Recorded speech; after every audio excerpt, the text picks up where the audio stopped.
Start again. 1, 2, 4.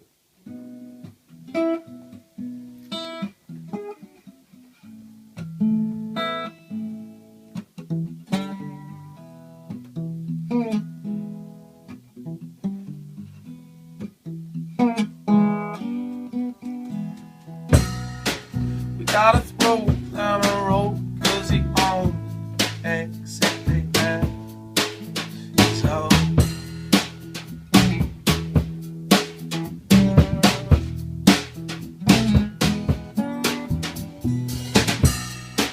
Let's give it a try and stir the people dying tonight.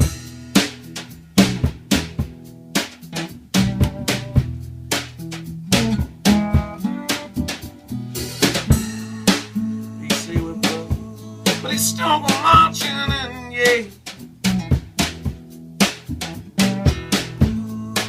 When the brothers and sisters march to sacrifice, yeah.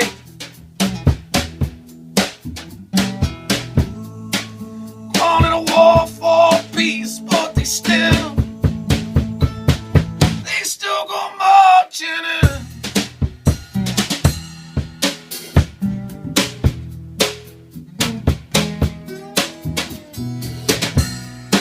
Ain't no facade for the sun if we kill a man.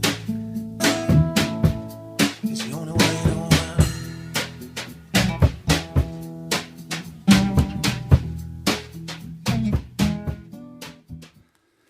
Standing in the corner of love or what?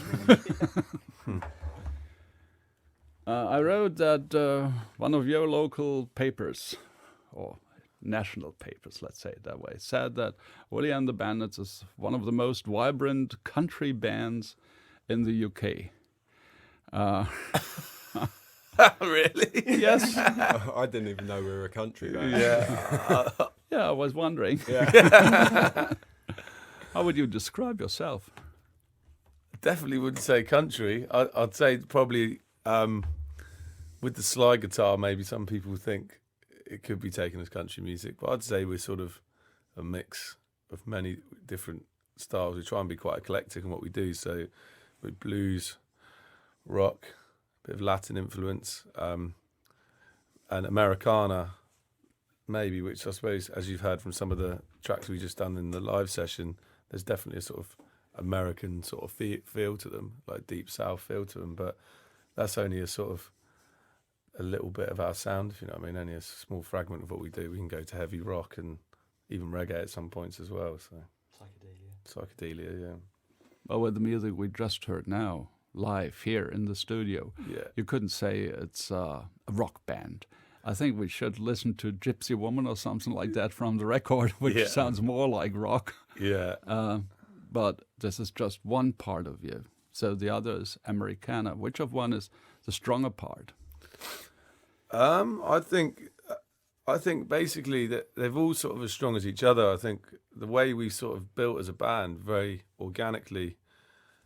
We were playing stadiums, rock shows with Deep Purple, and then the next day we were busking on the street playing acoustic. So it's very much the sound that we make and the eclecticness in our sound is just obviously, I think, how we've had to adapt to our situation as being sort of pretty much, traveling musicians, almost sort of a nomadic life, So sort of it's come very much from having to strip the set back, and a love for that sort of music as well. But I wouldn't say one is stronger than the other. I'd say it all depends on the song and what message we're trying to get across in the song, and we'd probably choose the style to sort of fit that almost, I'd say. So busking on the street means you're going with a small drum set like this on the street. And an electric bass as well. Yeah, we just plug this amp into a car battery. Just roll like that. Matt's got a double bass, a proper double bass, but he doesn't like bringing that on the road after what happened last time. I keep breaking it. I shut it in the van door, and it does not like that happening to it. So I got an electric one. It survives the road better. I had a Canadian bluegrass band here once as visitors, and they had a traveling double bass where you could bend the neck into the body. Acoustic bass. Acoustic bass, Oh, wow. yes. Wow. I'll have to check that I'll out. have to check that one out. Yeah. He told me they built that in Nashville. Yeah. Oh, it makes sense, doesn't it? Really. Yeah, definitely. It's not the same in Cornwall in the UK. There's not so many. But with kind of music like that, it's okay. You're not country, but at least you're very heavy in Americana in a way. Would you say there's a big community of Americana fans in the UK? I think it's become more popular with bands such as Mumford & Sons doing what they've done, and other bands. There's more of awareness out there for that type of music, for sure.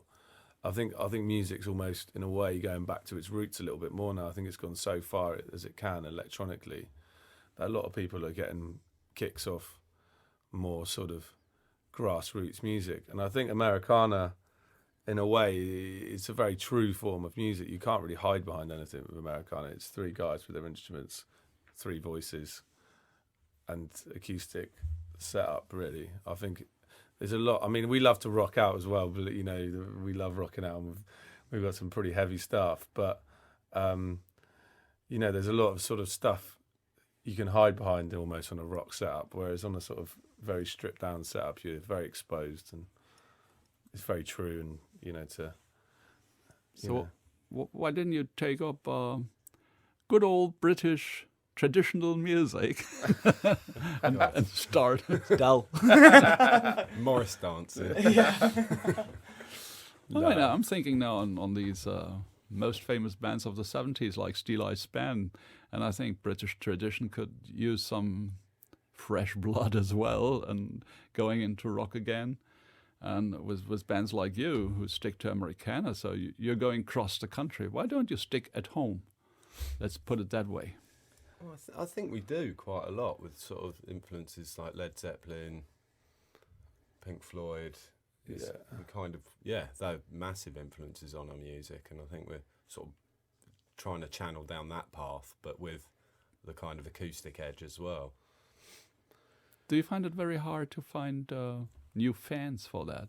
I mean, it's not that everyday music you hear in the charts, and I guess it can be quite difficult to get new fans with the music. They really can't get into. They can't say, "Oh man, this is rock music," or they can't say, "Oh, this is acoustic music." It's everything and nothing. It's somewhere in between the clouds. I think the problem is a little bit with that issue is getting people to the gigs in the first place, because once they're there, generally people really like what we do because there's something for everybody. You've got, you know, acoustic music that people can, you know, chill out to, and you've got the rock music which pleases rock fans. And once somebody come to our gig, we've had very, very few people that have not liked it or slated it or anything, you know. So or even the albums, when they get the albums, they enjoy even it. the albums, but getting people to because you get labelled. If you get labelled as a rock band, then you don't get people coming that like acoustic music. But if you get labelled as an acoustic folk country band or something because somebody's heard one song and thought that's what they sound like, then you don't get people that like rock music coming down. So it's about making people aware of what you actually do. I think that's the big, you know, problem we have. I think the problem is, and the be-all problem with the whole situation is marketing. It's that, like, record companies and music industry want to put you in a box and put a label on you and sell you to a market. That's not art for me, man. That's not being creative. That's like a machine-made thing. You reproduce the same sound each time because that's what your fan base does, and you sell X amount of records. For us, we're trying to be creative and try and always looking for new angles to write music to. I mean, I always say it's the same as if you sort of, as an artist, you know, if you don't ever paint the same picture twice, you're always looking for like different colours, different textures, different inspirations, and that's what we're like as a band. And I think no one can really listen to one song and judge us on it. They need to listen to an album to get it. And, you know, it's about like you go back to the 70s, like bands like Led Zeppelin were very much like that. You know, they'd done everything. They were doing reggae, folk, you know, rock. But they're labelled as a rock band, but then they're not. And I think it's the same with us. Is we're not a sort of one song. As much as the industry want you to be a one-song band, you know, and have one sound, we're just not that band, and we never will be, unfortunately. But how do you do the marketing? I mean, you said you have to get the people into the gigs. How do you get them in if they don't know what they're waiting for? Like here, like you're coming across the channel, coming into Germany, not flying over the pole. Nobody knows Wille and the Bandits. Maybe some country freaks would say, Wille and the Bandits are Willie Nelson's new band. He does look a lot like And Willie then they Nelson. see Willie with dreadlocks. That would be okay with Willie and his reefer. But, William Handjive. but actually, nobody here really knows what Wille and the Bandits are standing for. So how can you do this in a country where nobody knows the band at all? Well, we try and sort of pick a single off the album, which sort of, you know, is more rocky, sort of Gypsy Woman, but it's still got angles of slide guitar in it and stuff. Try and pick like songs that get, you know, people into what we do, but mostly it's about the songs, and hopefully people will, you know, like what we're doing musically and investigate further. That's the main. This is the thing. You're almost relying a little bit, even with marketing for bands that you can pigeonhole.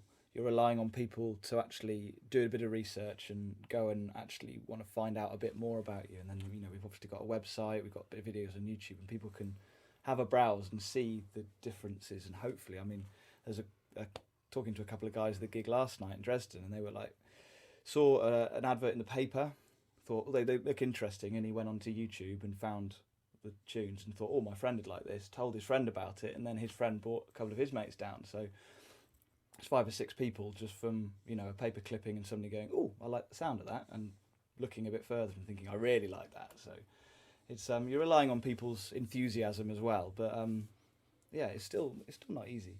It's not. I mean, very much in what we do as musicians. If you see the live shows, you know, we're you know, playing our instruments at quite a, you know, I don't want to sound big-headed, but at quite a high level of sort of skill. So you're sort of trying to attract people who are really fans of music and want to see people really playing at the top of their sort of game in a way. So we're just, you know, that's what we're trying to attract, people who really love music. I mean, I think in a way we don't, you know, that's the main sort of the aim really, is just want to attract people who love what we're doing rather than attract people who are into a fad and want to, you know, go and see the next famous band. You know, you want people that actually want to listen to the music. Yeah, music lovers really. Yeah. As we talk now a lot about marketing a band, we should at least have one question about the songs.